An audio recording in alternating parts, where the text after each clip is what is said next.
Washington, D.C. on high alert.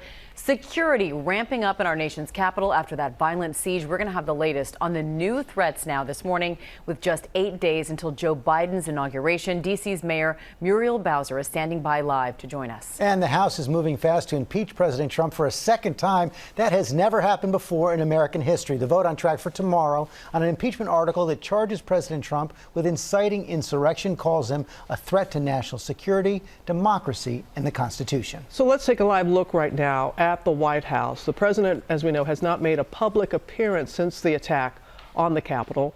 That is scheduled to change today. Mary Bruce starts us off with the latest from Capitol Hill. Good morning, Mary.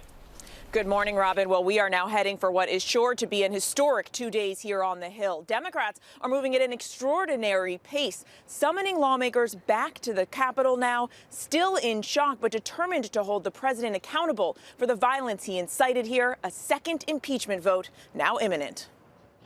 This morning, Democrats are on the cusp of impeaching President Trump again, charging him with incitement of insurrection for urging his supporters to march on the Capitol.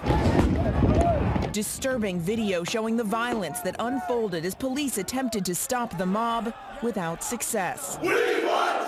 This morning, the House Speaker is still holding out hope that the vice president will remove Trump by invoking the 25th Amendment. But that seems highly unlikely, though Pence has not publicly ruled it out. He and Trump last night speaking for the first time since the siege. If Pence doesn't act within 24 hours, Pelosi says the House will move to impeach, a vote expected as soon as tomorrow. Every day he's in office, he remains a real and present danger to the country. And Democrats have the votes to impeach Trump for an historic second time. Anyone who incites an insurrection should be investigated and prosecuted.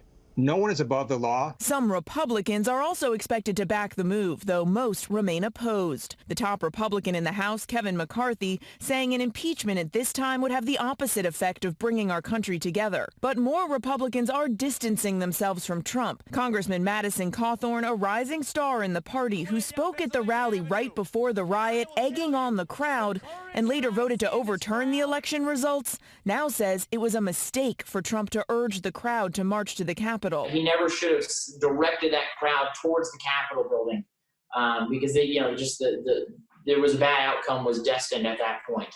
Dozens of major businesses are also cutting ties with Trump and his allies. Even his personal friends are taking a step back. New England Patriots head coach Bill Belichick turning down the president's invitation to receive the Medal of Freedom, citing the tragic events of last week, saying in a statement, "Above all, I am an American citizen with great reverence for our nation's values, freedom, and democracy. Remaining true to the people, team, and country I love outweigh the benefits of any individual award." If Trump is impeached in the House, the question then becomes, when will the Senate start its trial? President-elect Joe Biden, well aware that a trial would likely dominate the early days of his administration, is now wondering if there's a way to do both, work on his agenda and hold a trial. Can you go half day on dealing with the impeachment and half day getting my people nominated and confirmed in the Senate? As for President Trump, he's still holed up in the White House, silent since Twitter kicked him off the site. And this morning, another horrific fallout from this riot, the spread of COVID. At least 2 members of Congress have now tested positive after being forced to shelter in place in close quarters. One of them, Democratic Congresswoman Jayapal, is blaming her Republican colleagues who she said, quote, cruelly refused to wear a mask and recklessly mocked colleagues when offered them. Now, George, she wants those Republicans to be fined. Could be a super spreader event on top of everything else.